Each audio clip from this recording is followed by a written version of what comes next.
منہج اہل حدیث، ہمارا سیاسی نظام دیکھیں، عہد الحدیث کی سیاست جو ہے وہ ایک ہی نقطے سے عبارت ہے، اور وہ ہے قولوا لا الہ الا اللہ۔ اللہ کی توحید کی تنفیذ، نبی علیہ السلام کی شریعت کی تنفیذ، یہ سیاست اہل حدیث۔ بس اس کے لیے تعلیم ہو، تربیت ہو، مدارس ہو، دعوت ہو، وسائل خرچ کیے جائیں اللہ کی توحید قائم کرنے کے۔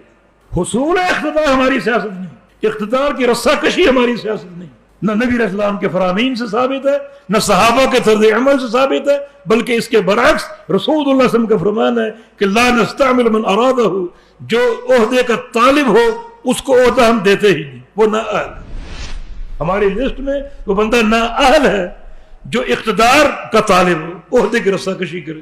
سیاست کیا ہے ہماری؟ قولوا لا الہ الا اللہ، اللہ تعالیٰ کی توحید کی تنفیذ۔ یہ تنفیذ میں کامیاب ہو جائے، یہ تعلیم اگر بڑھتی جائے، تو اقتدار ایسی چیز نہیں ہے جس کو چھین کر لیا جائے، بلکہ ایسی چیز ہے جو اللہ کی عطا ہے۔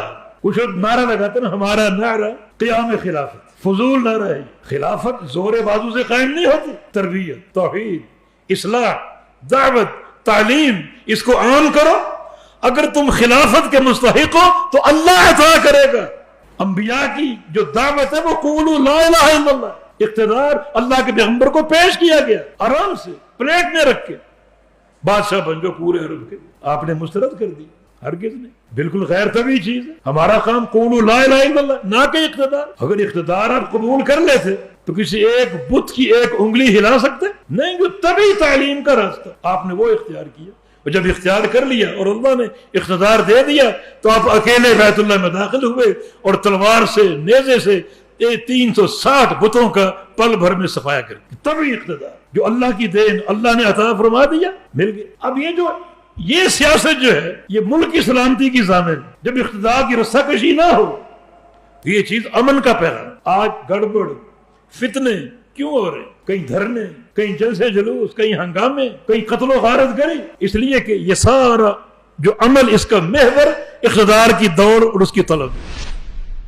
آج یہ فتوے مذہبی منافرت پر اور سیاسی منافرت پر کیوں ہے؟ ایک سیاسی جماعت دوسری سیاسی جماعت کے خون کو حلال کیوں سمجھتی ہے؟ یہ امن سلامتی؟ ایک مذہبی جماعت دوسری مذہبی جماعت کے خون کو حلال کیوں سمجھتی ہے؟ معاملہ یہاں تک کیوں پہنچا؟ حالانکہ خون کی ایک ہیبت ہے، ایک بندے کی جان کتنی قیمتی، مگر یہ ارزاں کر دی گئی، کیوں؟ اسی ایک فرسودہ سیاسی نظام کی بنا پر۔ نبی علیہ السلام کا کیا فرمان اور وہ فرامین ہے ہمارے منہج کا حصہ ہے۔ نمبر 1، اقتدار مت چھینو، حاکم حکومت پر آ جائے، حکومت اس کی استقرار پا جائے، اب کیا کرنا ہے؟ اس کی ہدایت کے لیے دعا کرنی، یہ نہیں کہ اس سے اقتدار چھینو، یہ فتنہ ہے، اس کی ہدایت کے لیے دعا کرنی۔ بعض سلف کی دعا نا، اللہم سددہ او بدلہ، یا اللہ یا اس کو سیدھا کر دے یا اس کو تبدیل کر دے۔ دعا اللہ خود تبدیل نہیں کرنا، اللہ سے دعا کرنی، یا اس کو سیدھا کر دے، ہدایت دے دے، یا اس کو تبدیل کر دے۔ کتنا یہ عافیت کا راستہ۔ ہاں ایک ہی چیز ہے، الا ان تروا منہم کفرا بواحا، اپنے حاکم سے تم کفر بواح دیکھو، ظاہری کفر، کھلم کھلا کفر، جو کفر کسی تعویل سے نہ ہو، بلکہ عندکم فی ذالک من اللہ برہان، تمہارے پاس اللہ کی طرف سے دلیل ہو، برہان ہو، تب آپ خروج کر سکتے ہیں، بغاوت کر سکتے ہیں، لیکن غیر مشروط نہیں۔ یعنی خروج منہج اہل حدیث میں جائز نہیں، حتیٰ کہ کفر بواح کیوں نہ ہو۔ اب آپ نے دیکھنا ہے، کفر بواح تو ہو گیا، کھلم کھلا کفر کا مرتکب ہو گیا، اب میں کیا کروں؟ اب دیکھو آپ کے پاس خروج کی طاقت ہے یا نہیں، مقاومت ہے یا نہیں؟ کیا گورنمنٹ کے اسلحے، اس کی مشینری، اس کی فوج، اس کی رینجرز کا آپ مقابلہ کر سکتے ہیں؟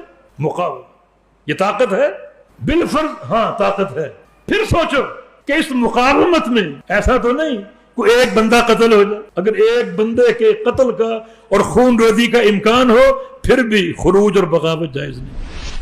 یہ منہج کتنا سلامتی کا منہج ہے، کتنا امن و آشتی کا منہج ہے، منہج اہل حدیث، اور یہ صرف اس زمین کی پشت پر عہد الحدیث کا منہج ہے۔ کفر بواح پر خروج جائز ہے، لیکن مقاومت کے بعد اگر طاقت ہے کھڑے ہونے کی پھر، اور اگر طاقت ہو اور کسی ایک بندے کے قتل کا امکان ہو پھر بھی خروج جائز ہے۔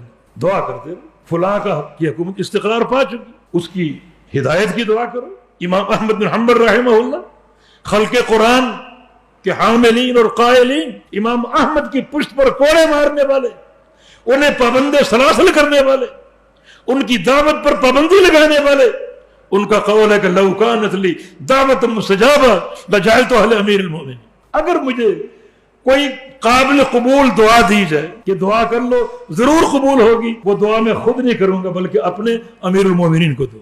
کیا امن و سلامتی کا منہج، یہ سلفی منہج بحمدللہ، منہج اہل حدیث جس کی بنیادیں کتاب و سنت، اللہ تعالیٰ کی توحید کا قیام، اللہ کے پیارے پیغمبر کی سنت کا قیام، اور پھر جو امور سیاست، جو امور امارت ہیں ان کے ساتھ کیا تعلق ہو، کس طرح ان کا سامنا کرنا ہے۔ امام مالک کی طرح جو مدینہ میں چہرہ کالا کر کے بٹھائے گئے، مدینہ کا ان کو گشت کرایا گیا طلاق مکرہ کے مسئلہ پر، اور امام مالک رحمہ اللہ حالانکہ مدینہ والے لوگ ان کے فدائی تھے، شیدائی تھے، ان سے سچی محبت کرنے والے، کھڑے ہو کے جہاں بڑا ہجوم اور اجتماع تھا، جس نے مجھے پہچان لیا اس نے پہچان لیا، جس نے نہیں پہچانا وہ پہچان لے کہ میں مالک ابن انس ہوں۔ اگر اشارہ کر دیتے لوگ حکومتی ایوانوں سے ٹکرا جاتے، لیکن نہیں، یہ منہج نہیں، یہ فتنہ کا راستہ۔ اپنا موقف بیان کیا کہ طلاق مکرہ جو ہے زبردستی کی طلاق جائز نہیں ہے، اللہ کے پیغمبر کی حدیث ہے لا طلاق ولا عتاق فی اغلاق، کہ زبردستی نہ طلاق ہوتی ہے نہ غلام آزاد ہوتا ہے۔ فتنہ ہے کہ اہل بغداد امام احمد بن حنبل کے محب نہیں تھے، سب محبین تھے۔ امام احمد بن حنبل امام اہل سنت، جن کی پشت علوم کتاب و سنت اور معارف کی حامل، لیکن نہیں کوئی ایسا اقدام نہیں کیا جو فتنے کا موجب بن سکے، حالانکہ پورا بغداد آپ کے ساتھ تھا، ان حکام کے ساتھ نہیں تھا، لیکن نہیں، امن اور سلامتی کا راستہ، دعاؤں کا راستہ، اور پھر جو حق ہے کتاب و سنت کی روشنی